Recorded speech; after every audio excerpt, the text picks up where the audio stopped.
What's going on, everybody? This is Afro Think Tank. Today, I want to talk about the giant white man in the room that we never talk about as African Americans. You know how they say the elephant in the room? There's a big ass elephant in the room, and we're all sitting there pretending like we don't see it, right? Well, for African Americans, and when it comes to our identity and how we identify ourselves, there's a giant white man in the room that we never talk about, right? And that's the shame African Americans carry because we were victims of grape by this evil, savage barbarian, this fat, disgusting, unhygienic Neanderthal that stole African children and raped them over 400 years. Okay, that's the giant elephant in the room. Is that when you think about the transatlantic slave trade, you also need to think about child sex exploitation over centuries at a commercial level, unabated by any authority. You're talking about centuries. You're talking about generations upon generations of white men who got away with and profited from the sex exploitation of our black women.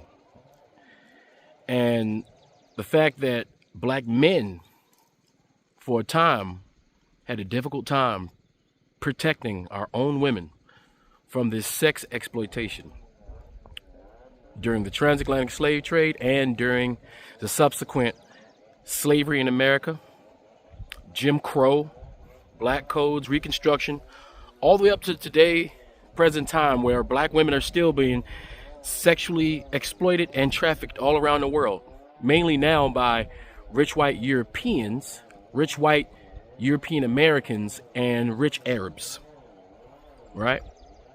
And the identity of African Americans, how we like to say that we're Indian. We always say, our grandmama said that we Indian. We take our information from our uneducated grandmas over science and data, because we're so ashamed as African Americans. We are so ashamed that we have that European DNA in us. The level of shame. Hello. Good afternoon. The level of shame that African Americans carry, that we have even the smallest amount of European DNA in us, is so dramatic that we will come up with anything to pretend like it didn't happen. We will call ourselves Native American. And to be honest, your grandmama and your great grandmama that told you that you was a Native American, the truth is she was ashamed that her mama was raped by a white man while walking down the street. She was ashamed that her grandmama was raped by massa on them plantations.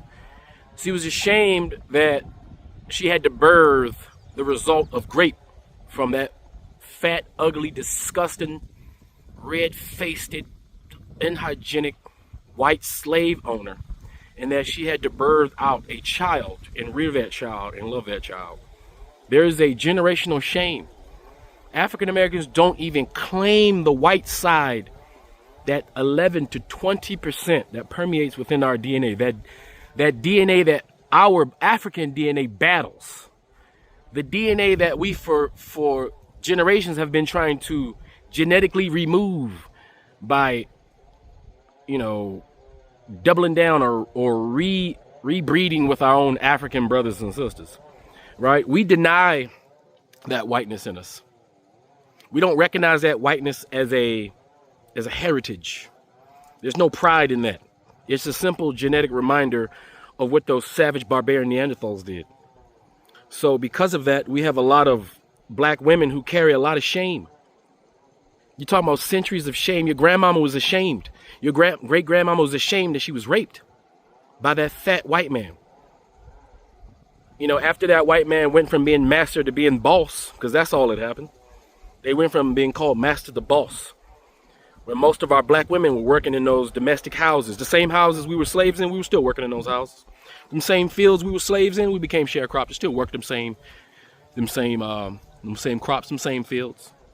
We got treated slightly better slightly, barely, right? But the rape, still the same, right? So we rather cling to some fake Indian heritage than admit that our women were raped and our men couldn't do anything about it. Even our men were raped. And when I say men and women, we're really talking about children. We're not talking about men like myself. You think that fat, nasty, ugly white man was coming to get somebody like me who he had to fight, who he's afraid of? No. He came to get the little 10-year-old, the little 9-year-old, the little 14-year-old. We know white men's favorite pastime. We know their favorite criminal activity. And with cultural consistency throughout generations, the news will tell you what it is that white men like to do with children. This is not something I'm making up. This is not just some Afrocentric, hyperbolic shit talking on a high level. This is facts, okay? And the fact is, that white man in the room, who is our kin because of rape, holds such a high shame value with us that we would rather say that we weren't even slaves and we weren't even brought over here during the transatlantic slave trade, just to say we were here first, just to try to eliminate that blotch in our history, just to say it wasn't us. We try to say it was Native Americans and include Native Americans within our genetic code as if we mixed up with them, as if African Americans are running around 40% Native American or 20% Native American. We hold so much esteem to that 0.001% Native American that less than 5% of African Americans have in their genetics. And we ignore that 11 to 20% white European man that's in our genetics. We can't fucking stand it. The reason why your hair is not 4C, the reason why your hair may be 3C, 2C, or any other course is because that white man and that white European DNA in you. That's why your hair is curly and not tight coils. That's why some of you are light-skinned, not all of you, because there's light-skinned people in West Africa. But some of you are light-skinned because of it. You can see the biracial community now having complexes just because they don't know which side to identify with. But when you are not considered biracial, but you're just considered black because you're not 50-50, but you got 20 to 11%, that shame that we carry because we know we're black. And when we look at that, that white, fat piece of shit white guy that got my grandmama, got my great grandmama, and got away with it, by the way. Matter of fact, got reparations for it. That level of shame is just something that's hard for African Americans to process. We can't process that shit. We've never processed the fact that that white man in the room is still standing there. That's still inside of us. We're still fighting that guy. And it's going to take us some generations to get that DNA out of our system, to get that colonizer out of our system. It's going to take us a while. It's going to take us to integrate more with our African brothers and sisters to get rid of that plague that plagues us.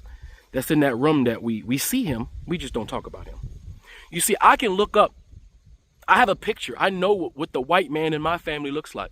I have a picture of my ancestors' slave masters. I know I can see his face. And it's sad that he got away with it. And not only are we traumatized because of that, but we're traumatized because of the white women who raped our boys. Have you not noticed that white women's favorite pastime, the criminal ones anyway, is also molestation?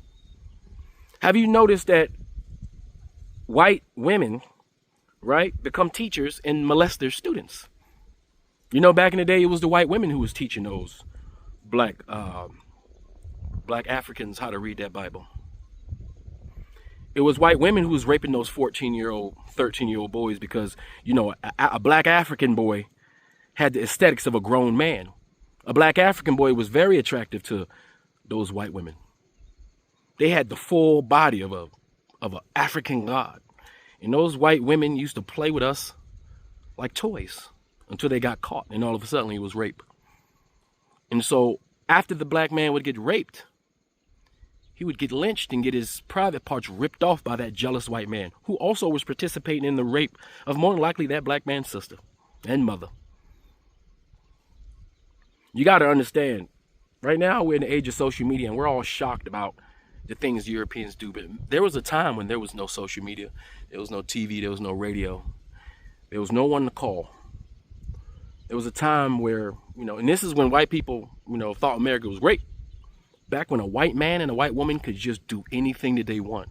And there was no TV to make them feel guilty. There was nothing to play it back for them to relive their savage, barbaric ways. There was barely any white people to hold them accountable for the things that they were doing. This was a whole society for hundreds of years that enjoyed the delectable delight of African people, all of our stuff in our people. And yes, it's about time for them it's about time for some payback, right? It's about time for some retribution. It's about time for the chickens to come home to roof. That's why I don't feel sorry for anything that's happening to Europeans. They deserve everything that they get. And unfortunately, the allies have to be collateral damage because they're unfortunately a part of that group, right? They're going to have some of them going to be collateral damage. And that's just the truth, right? Because the black man is standing up. The black woman is standing up. The black gods have woken up.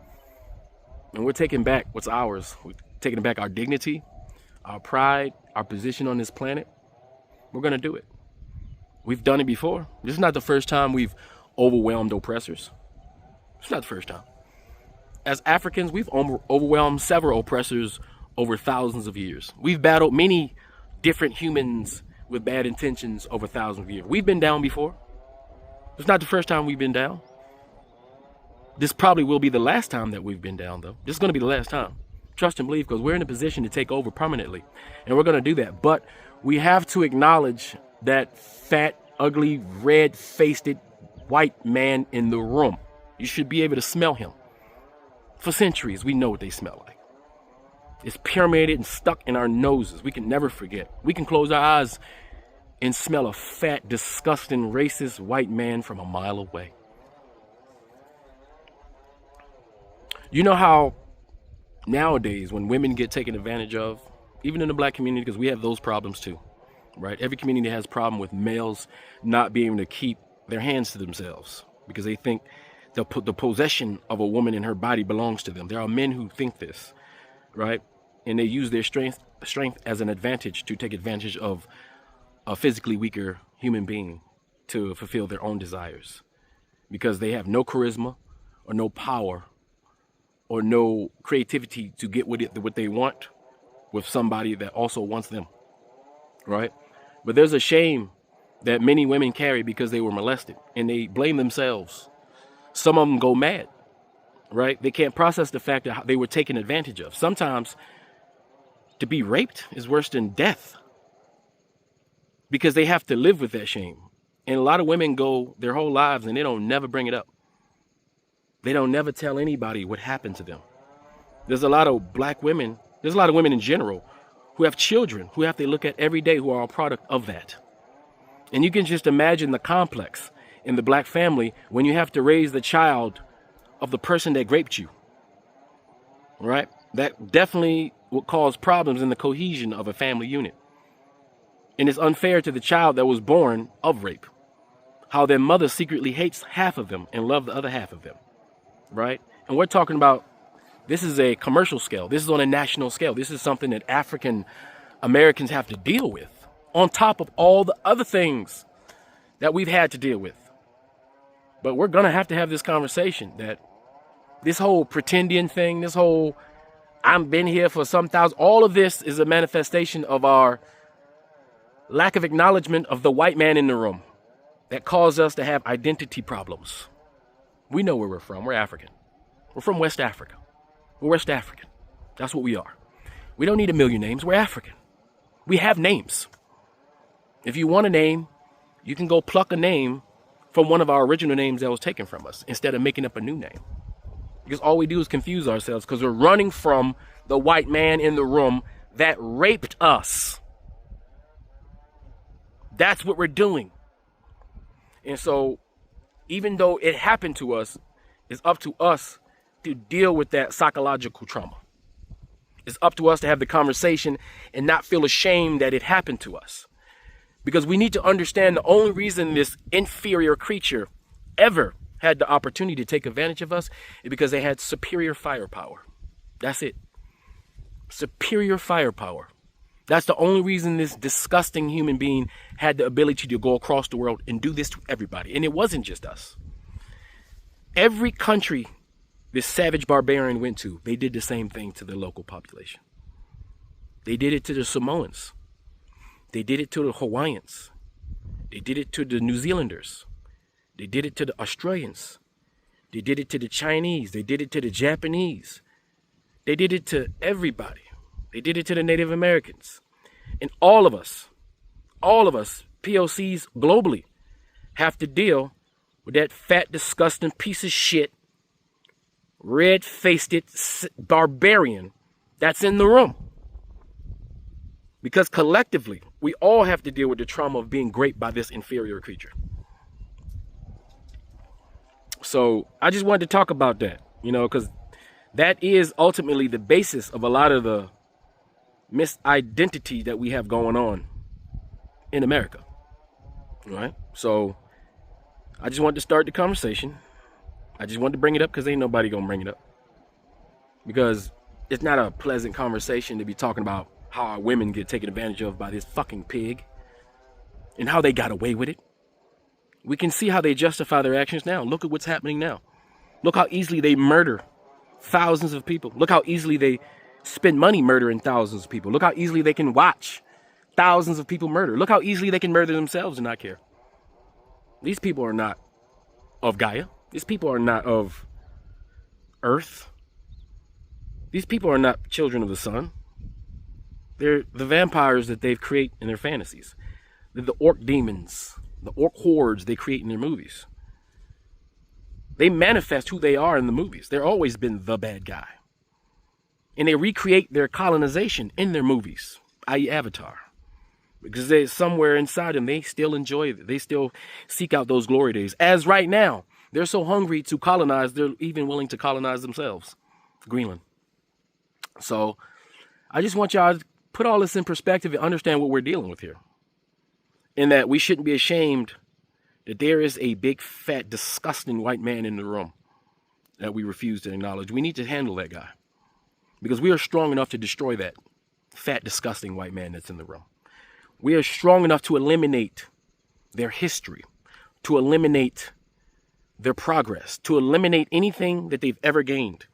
And even though we can't hold those who got away with it for centuries accountable, their children will have to pay for it, one way or another. And that's just the law of nature.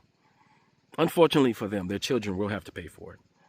Now, it won't be because we're going to do the same thing that they did to us. But one way or another, their offspring will pay for the things that their ancestors have done. That will happen. Because our ancestors speak and move through us. And they have one or two things to say and one or two things to do when it comes to that big, fat, disgusting, nasty Neanderthal white man that's sitting in the room. Anyway, tell me what you guys think in the comment section. It's Afro Think Tank. Learn something, teach something.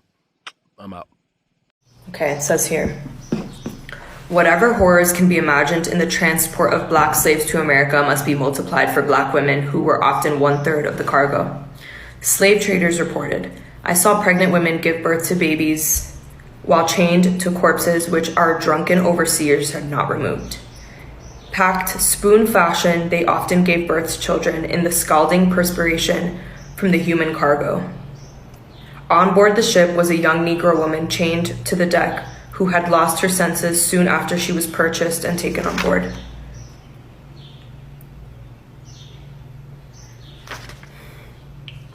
Okay. Here it says, a woman named Linda Brent, who escaped from slavery, told of another burden. But I now entered on my 15th year, a sad epoch in my life, in the life of a slave girl. My master began to whisper foul words in my ear. Young as I was, I could not remain ignorant of their import. My master met me at every turn, reminding me that I belonged to him, and swearing, oh my gosh, I already read this, but yeah, it's, if you just imagine, as a 15-year-old girl. My master met me at every turn, reminding me that I belonged to him, and swearing by heaven and earth that he would compel me to submit to him. If I went out for a breath of fresh air after a day of unwearied toil, his footsteps dodged me. If I knelt by my mother's grave, his dark shadow fell on me even there. The light heart which nature had given me became heavy with sad forebodings.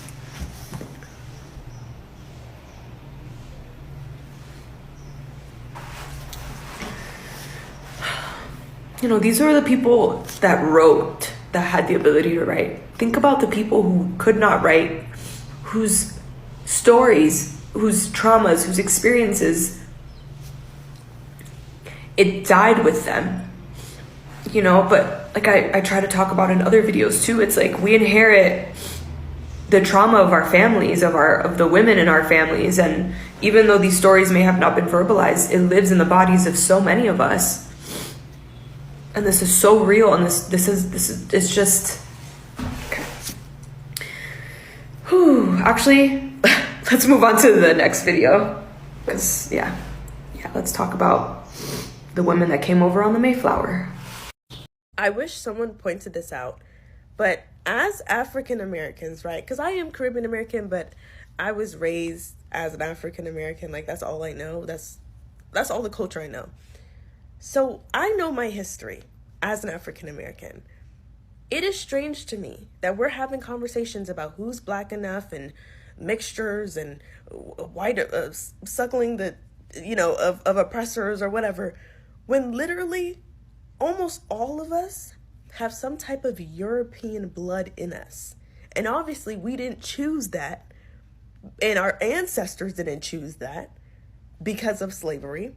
But it's insane that we are trying to dictate who's black enough and who's this, when literally all of us have some type of whiteness in our DNA.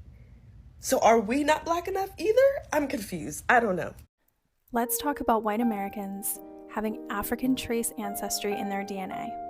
Nearly 4% of European Americans have African ancestry. That's roughly 6 million people. Why are we ignoring this fact? My name is Hyunju. I'm half white, half Korean, and I have a PhD in history. In 2017, my DNA test showed I had 0.4% Angolan and Congolese ancestry and 0.4% Nigerian ancestry. This means I have an ancestor from the past 6 to 7 generations from my Virginian birth father's side of the family. Joanna Mountain of 23andMe called it hidden African ancestry. But why, I asked myself, was it so hidden? The answer lies in America's inability to reckon with its history and chattel slavery. My ancestor lived during the 1800s. She was no doubt raped. No one wants to admit that at a family gathering, but it's the truth. A 2014 article in science.org showed that generally African and Native American ancestors were women. So my ancestor and her children and their children and so on probably remained enslaved for a long time. If you had a single African ancestor, you were black and therefore enslaved in perpetuity. A very visible example of this is, believe it or not, Walter White.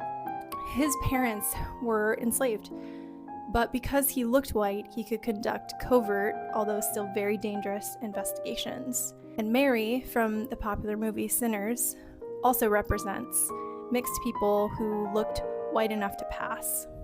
There was always great risk in passing, as the movie hints, because at the end of the day, you were still black and you could still be lynched. For more on the consequences of passing, read The Autobiography of an Ex-Colored Man or watch the 2021 movie called Passing. See, race is really slippery, but white supremacy depends on rigidity. So white supremacist Craig Cobb agreed to take a DNA test to show his racial purity, and surprise, surprise, he had 14% African ancestry. This is because our heritage, like Henry Louis Gates Jr. says, is enormously complicated. He claims that he has never tested a Black American who didn't have white ancestry. So why are so many of us ignoring the fact that white Americans also have Black ancestry? Because I'm light-skinned, people keep saying this to me, that I must have some white in me. And here's the thing. I don't have any white grandparents or great-grandparents. So do you know what that means? That means that if I do have white in me, it means that my ancestors who were enslaved were raped. So this is not the flex that anybody, it's not the take that anybody thinks it is. It's 100% possible. History and genetics both back it. Genetic studies, like those in the American Journal of Human Genetics, show African Americans on average have about 17 to 24% European ancestry. Most of that came through male ancestors, meaning white men fathering children with enslaved black women. And here's the hardest truth. Those women had no legal right to say no. They weren't considered human, they were just property, and that's how this happens so often. Historians estimate that 80 to 90% of US-born African Americans have at least one white enslaver in their family tree, and genetics confirms it. Mark Shriver found that 58% have at least one European great-grandparent. Of course, not everyone has submitted DNA, so these are estimates based on large-scale studies and historical record. So it's not just possible, it's overwhelmingly likely. The DNA confirms what history already documented. Black people filling out the census. Let's see. I think I got some French. The white people just check white. Yeah. And they finished that. And I think I got some, well, let's see. Now, grandmother said we had Irish. See, black people started saying Indian because it was embarrassing to know that the slave master had raped somebody. And so they got long, straight hair. So the black people, no, I'm part Indian. No, you were raped. Talk about it! That's how I give you another one. The Pretendians, right? Y'all familiar with the Pretendians? Africans who want to be Indian. Yeah, the ones that claim that they got Native American. No, they do have it. I got Cherokee in me. But here's the problem, Phelps. You got 4 grandparents. How the f did you know that? Me? I was lost. Nah, on the look, that's a real thing. No, that's real. Oh, I'm lost. But here's the thing. You got 4 grandparents. You got 8 great-grandparents. You got 16 great-great. 32 great-great-great. 64 great-great-great-great. 108 great-great-great-great-great. Can I ask you a question? If you got 108, 5 or 6 times great-grandparents, and one of them is a Cherokee, one of them is a Choctaw, one of them is a Seminole, one of them is a Chickasaw, how the hell you stop being black? Do you feel me? Nah, I feel you. You look like Shaka Zulu talking about, I ain't come from Africa, I was already here. Please. And it's crazy.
Free Sudan, boycott diamonds and gold. Free Sudan, boycott diamonds and gold. We most definitely cannot forget about the people of Sudan. Thanks for watching Afro Think Tank. Don't forget to like, share, and subscribe. And follow me on Substack and Patreon for more content. Remember, it's Pan-Africanism or nothing.